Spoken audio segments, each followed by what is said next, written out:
দেশজুড়ে বিশেষ সতর্কতা, নজরদারিতে আওয়ামী লীগ নেতাকর্মীরা। এবার আর গা ঢাকা দিলেই হবে না, স্বরাষ্ট্র মন্ত্রণালয়ের বিশেষ তালিকা তৈরি। কে কোথায় যাচ্ছে, কার সঙ্গে দেখা করছে, সব নজরে প্রশাসনের। দলীয় প্রভাব, ক্ষমতা সব এখন প্রশ্নের মুখে। অনেকে বলছেন এই নজরদারি আসলে বড় কিছুর ইঙ্গিত। আগামী 11 দিন সারা দেশে বিশেষ সতর্কতা জারি করেছে আইন শৃঙ্খলা রক্ষাকারী বাহিনী।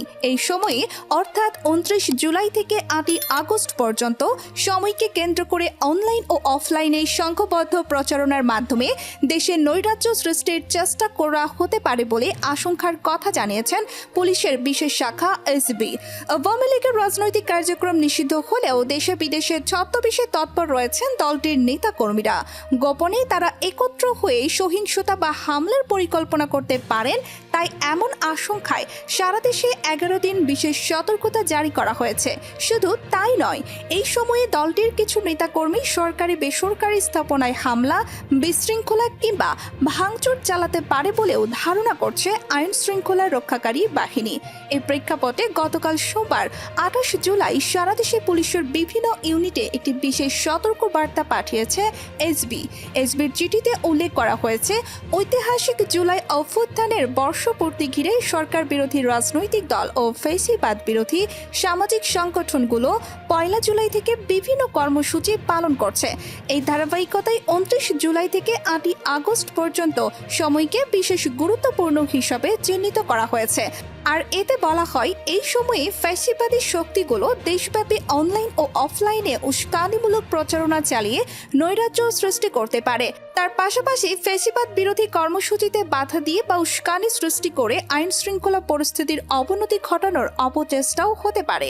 এমন পরিস্থিতিতে দেশের সব ইউনিটকে নিজ নিজ এলাকায় রাজনৈতিক পরিস্থিতি পর্যবেক্ষণ, সন্দেহভাজন ব্যক্তি ও যানবাহনের ওপর নজরদারি, সরকারি বেসরকারি স্থাপনায় নিরাপত্তা জোরদার এবং সাইবার গোয়েন্দা কার্যক্রম তীব্র করার নির্দেশ দেওয়া হয়েছে। এই সময়ে ব্যক্তিগত মোটরসাইকেল, মাইক্রোবাস সহ সন্দেহভাজন সব যানবাহনের তল্লাশি, বাস টার্মিনাল, লঞ্চঘাট, রেল স্টেশন, বিমানবন্দরের আশপাশে নজরদারি এবং মোবাইল পেট্রোল বাড়াতে বলা হয়েছে। একই সঙ্গে গ্রেফতারি পরোয়ানা, তামিল সাইবার পেট্রোলিং এবং গোয়েন্দা নজরদারি জোরদারের নির্দেশও রয়েছে। পুলিশ কর্মকর্তাদের দাবি, আওয়ামী লীগের কিছু যুব ও ছাত্র সংগঠনের নেতারা মাঠে না থাকলেও অনলাইনে ভার্চুয়াল স্কোয়াড গড়ে তুলেছেন, যারা ফেসবুক, টেলিগ্রাম ও ইউটিউব ভিত্তিক চ্যানেল চালিয়ে সামাজিক অস্থিরতা ছড়ানোর কাজ করছেন। এইসব বিষয়ে সম্প্রতি স্বরাষ্ট্র উপদেষ্টা লেফটেন্যান্ট জেনারেল গণমাধ্যমে বলেন, আওয়ামী লীগের দোসররা দেশকে অস্থিতিশীল করার চেষ্টা করছে। তাদের কঠোর হাতে দমন করা হবে। যারা দেশে বিদেশে বসে পরিস্থিতি অশান্ত করার পরিকল্পনায় লিপ্ত, তাদের বিরুদ্ধে ব্যবস্থা নেওয়া হবে। তবে আর যাই হোক, কারা বিদেশ পালাতে চাইছে, কারা গোপনে দল ছাড়ছে, আর কে কে আছেন সেই সিক্রেট তালিকায়, নেতা নাকি অপরাধী, দেশ জুড়ে শুরু হয়েছে এই বিতর্ক। বিশেষ সতর্কতা জারি, এবার নজরদারির ঘেরাটোপে আওয়ামী লীগ আর দেশ জুড়ে তল্লাশি।